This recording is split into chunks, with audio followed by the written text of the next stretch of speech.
The following is a Barrett Sports Media production. Every sports media star has a story. From the highs... We are number one. We just grabbed every key demographic. To the lows. You're fired! The path to success is always different. To help you learn more about the industry's top broadcasters, Barrett Sports Media brings you the Sports Talkers Podcast. Now, here's your host, Steven Strom. Welcome in and thanks for joining us today. Sports Talkers Podcast, Steven Strom here. Great to have you in. You know, I'm always upfront and honest, and I'm the first to admit I wasn't a huge WWE wrestling guy growing up, but I still know a few names. And notice I said a few names, not wrestlers.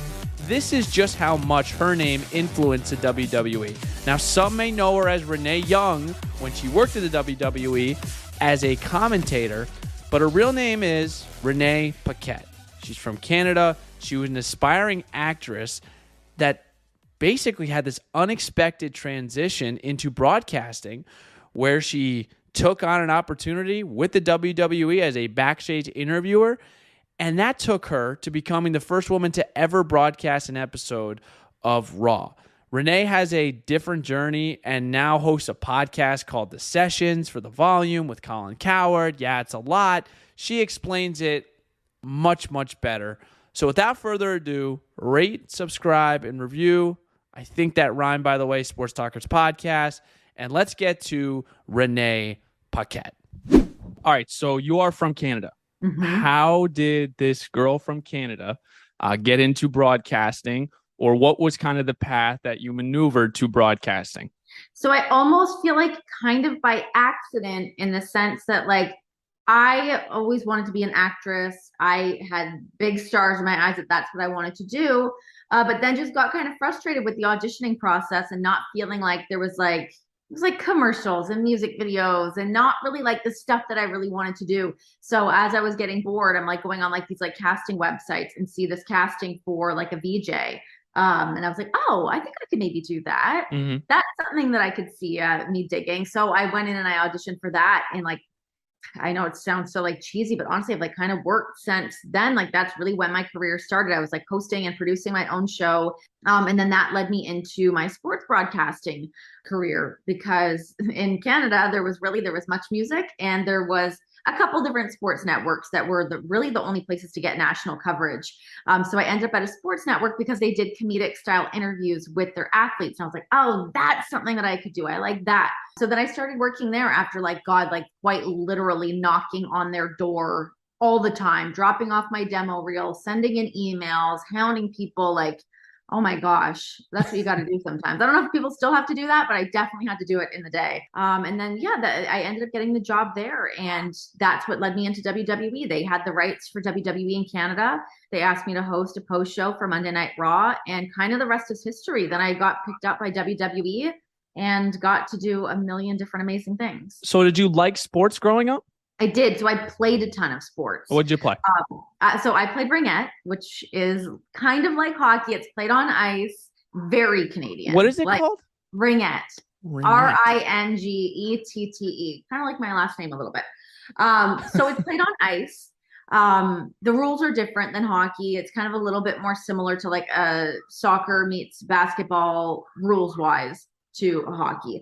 So I played that a ton. I did play soccer. I did gymnastics. I played a bit of hockey. Like I did kind of everything. So getting into that sports world definitely made sense that I at least, I had a concept of the sports, how they were played, what the athletes can be like. And then just kind of combined that with the background that I had already acquired with acting classes and voice classes and all of those things, and just kind of combined them, and there I went. What did you take from acting, I guess, that you took into, I know you just kind of mentioned it, from acting to the broadcast world? Like you talked about a little bit of the improv, maybe a little bit. Yeah, I actually, honestly, for what I do, and I know what I do, especially in the WWE world, is different than like traditional broadcasting, because we are handed scripts. So we're reading lines and we're reacting to things. Like a lot of times it is acting. There's times when you're hosting a show, if you're hosting a panel or something, of course, that's not that. But I think a big skill that I got from that was listening and not trying to be 5 steps ahead of now I'm going to say this and my next question's this and this is where I plan on things going. I think it's just being able to keep your eyes and your ears open to react to things as naturally as possible. And then also just listening to the people, whether you're at a panel, whether you're doing a straight up interview of just like where you want to go with things rather than like, I already wrote down these bullet points and these are the things that I plan on getting to. I think that's the big thing from like acting classes and improv classes that like certainly helped me through my career. So when you first get to the WWE, you start doing wrestling. Is it more of they're telling you be yourself, or did they kind of want you to tailor the way that they wanted you to kind of present yourself as? It was kind of a little bit of both because, I came in there and I had, in the world of WWE, because they're so globally renowned, the little thing that I was doing in Canada to them was like, we don't care that you've been on TV for a while. You're Renee Young now. You're not Renee Paquette. This is what we're doing.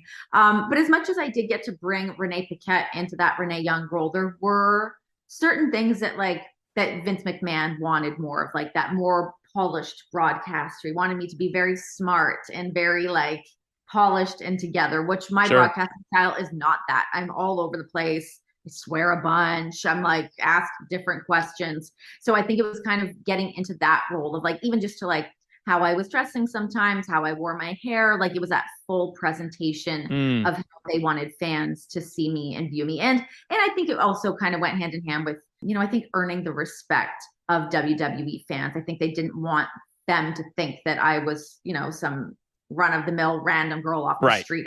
They wanted to like hold me in a certain regard. How would you grade your overall experience at WWE and why? I thought it was great. I mean, my big thing, if we're talking like a percentage wise, I give it like an A. I feel like my time there of everything that I got to do, from doing backstage interviews, hosting my own shows with the network, hosting kickoff panels, being able to be the first woman on commentary to do Monday Night Raw, to call WrestleMania. Like when I started this career, I never in a million years would have thought that that's where I was going to end up and that I was going to be able to have the impact there that I was able to have. Like I never would have imagined that. So yes, like any job, there's ups and there's downs and there's things that like would drive me a little bonkers sometimes. But that aside, the skills and tools that I acquired from being in that job for so long, I truly feel like I could do anything. Like I feel like I've built up that confidence. I've been in all of these scenarios, from doing live TV to going out on TV without a script, without a show written. We don't know what we're doing, but we're live, pal. We're out there doing it. That like, I think it definitely put me in a position to feel like I can be that sort of like Swiss Army knife player, like really with whatever I was doing. So you mentioned you were the first woman to ever call an entire episode of Raw. What a moment that must have been. Where do you see women's wrestling now compared to where it was 20 years ago? Oh my God, it's crazy. When I think of the time from even when I started to WWE to when I left, being in that 8-year window, it changed massively right in front of my very eyes, from just the respect that women were earning out in the ring. And, you look at the wrestling from 20 years ago, and it's not that they weren't good wrestlers or that they didn't want it. It was just a different time, and it was a different time for like what fans were expecting from female wrestlers. And now it's like, no, now we see these like kick-ass athletes that are main eventing shows. They're these amazing characters with like beautiful storytelling. They've just been given more time. And when you think of that women's evolution really coming to a head, and the women kind of sticking up for themselves, being like, fine, you want this match in 3 minutes, we're going to give it to you in 30, because that's all the time that you're giving us. And that's what really led to the women's evolution, and women really taking it into their own hands, saying, no, we deserve more time. We deserve to have the creative. We deserve to have the good storylines, because the fans do want it, but they just weren't giving it to them at the time. So now that we have it, and we've got the Becky Lynch's, the Charlottes, the Bianca Belairs, in AEW, you've got Britt Baker, you've got Serena Deeb, you've got Toni Storm, like all of these women that are just so good. And they're creating this new path for other women, for little girls that are watching at home, to be like, oh my God, that's what I want to do. I think it's just creating this whole new wave of more women that we're going to see step into the ring. So you mentioned how this was scripted, but you also needed to come off as professional and polished. I'm very curious about your backstage interviews, because How much was that, I guess? Were you handed questions? Were you able to create your own questions? And what were you focusing on in a quick time with these wrestlers that are maybe coming off an intense match or whatever it may be? Kind of walk us through that process. So it's an interesting thing because there's so many little like minutia things that I think add to making a backstage interview really great. And a lot of it is reacting to things. And you don't treat every wrestler the same. Yeah. If it's a heel or a baby face, I'm going to treat a baby face different than I'm going to treat a heel when he walks onto the set.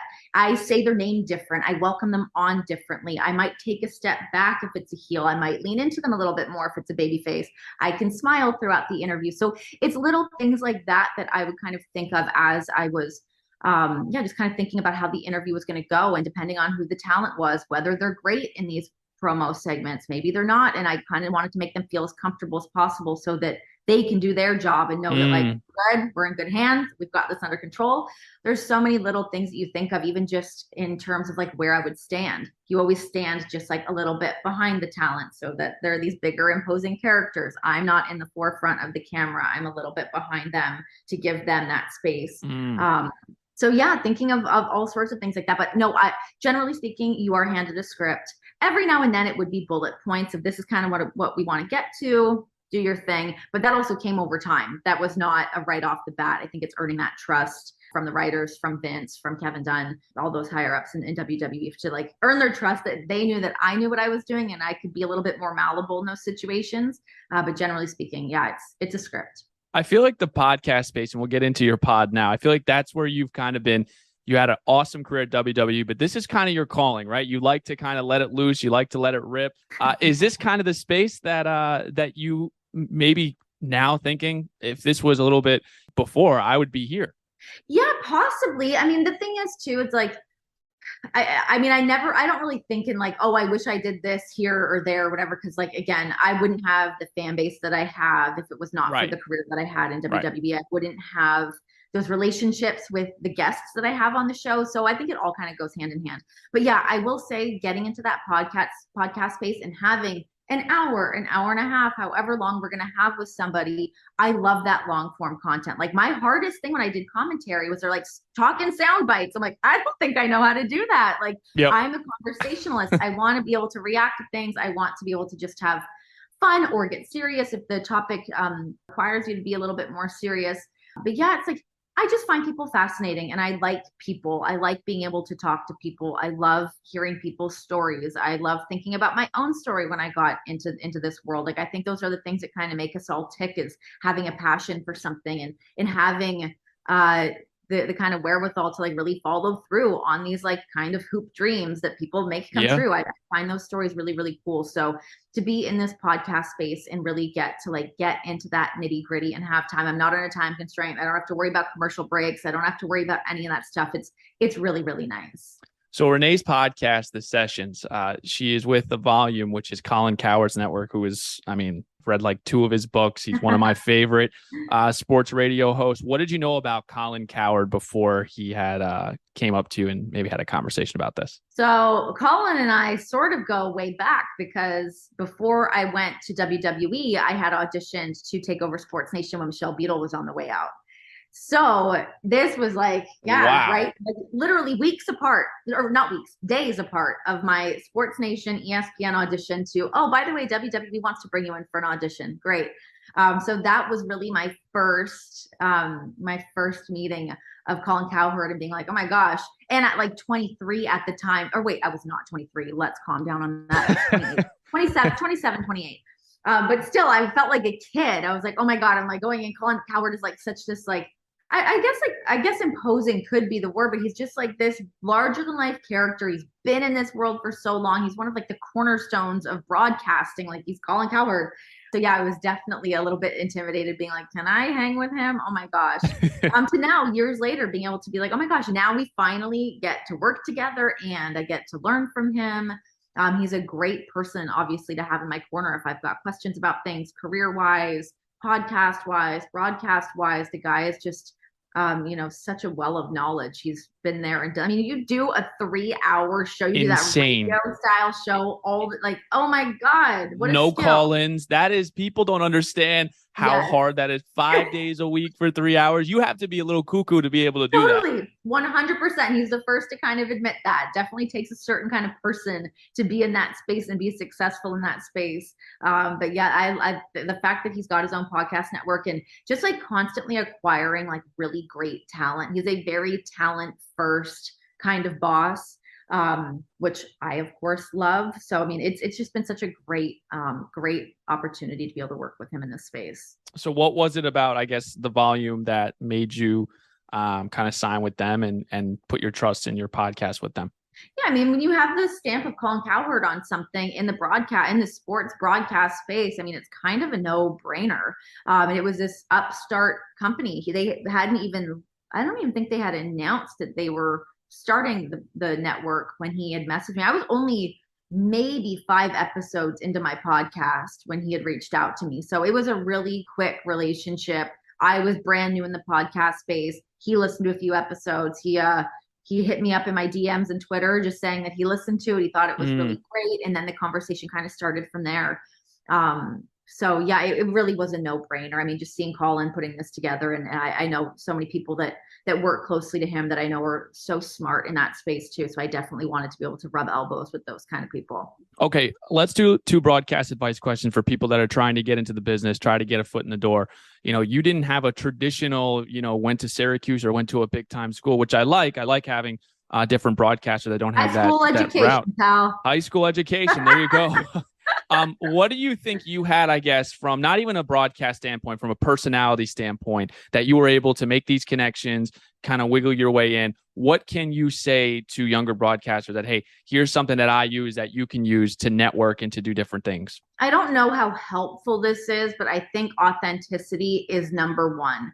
But that's a hard nut to kind of crack sometimes. Yes. It's not easy. Just be yourself. Like that's the most confusing line anyone can ever say to you, especially when you're starting out and you're like, I don't even think I really know who I am yet. I'm not sure what kind of broadcaster I am. But I think for me, it was like, I had and continue to have like such an eagerness to work, to learn, to try things as well. Like I was never like, I'm not doing that. I'm not covering that. That's not the thing that I want to do, because experience is experience.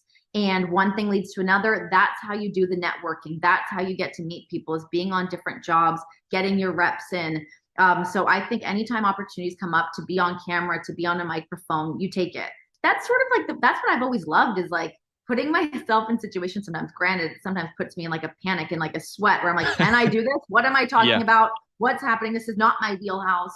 But I like to kind of keep myself on my toes and just be like, can I pull this off? Can I do this? It's almost like being comfortable, being uncomfortable. That's an important trait. Yeah. Yes. Yeah. And I think it is just having that authenticity. I think people can kind of sniff out if, insincerity or having an attitude, like that definitely doesn't get anyone far very quickly. I think it's like, just being a person and being nice and listening and being engaged. Last one, because you're like the queen of great interviewing. What is the number one thing you should focus on when you're trying to get the best content from someone on a podcast or in some form of interview? God, it's so funny because sometimes I get like such imposter syndrome because I'm like, I don't really know. I just kind of like hang out and get to like shoot the shit with people. But I think that's kind of what it is like getting people comfortable right off the bat. Like I never have my guests feel like, and this is not my style of broadcasting anyways, or like I would never call myself a journalist because I'm certainly not, but that like gotcha moment, like nobody ever feels like I'm leading them down a path where I'm like trying to make them talk about something. It's like reading a room, like does this person want to talk about this or not, which can be detrimental. Sometimes you don't get people to talk about that interesting juicy thing, but it's all about relationships to me. I never want someone to feel like I'm trying to get them to talk about something they don't want to talk about so that I can get the views and I get the likes. I think it's just having that comfortability level with people so that they want to open up to you. You want to be the space that people want to come to open up in. And that's something through my podcast that like, I had no idea that I was going to have some of the interviews that I had where I was like, wow, I can't believe you trusted me to be in this space with you and have this conversation with you. And I just think it's a level of comfort that you're able to provide to somebody to not feel like it's just some interview and you don't really care about what the content is. Huge thanks to Renee Paquette for joining us today at Renee Paquette on Twitter. 1.2 million followers. That might be the biggest following from a social media standpoint that we've had on this show. Really different spot, right? We want to obviously hit the Pro 4 of football, basketball, hockey, and baseball, but sometimes it's good to get a little versatility here. And this is a broadcasting podcast, right? It doesn't matter what sport you do. We give everyone the same respect. Everyone has a similar way of breaking in, and we like to examine, learn, and grow from these broadcasters that have made a living off of doing this. So big thanks to Renee. I hope you guys enjoyed it. We will talk to you next Thursday here. Got a nice lineup set up for you. Basketball starting up. That's a little hint at you. And we'll talk to you next Thursday here on the Sports Talkers podcast. Thank you for listening to the Sports Talkers podcast with Steven Strom. A reminder that each episode can be found on iTunes, Spotify, and most podcasting platforms. To stay up to date on future episodes, visit barrettsportsmedia.com.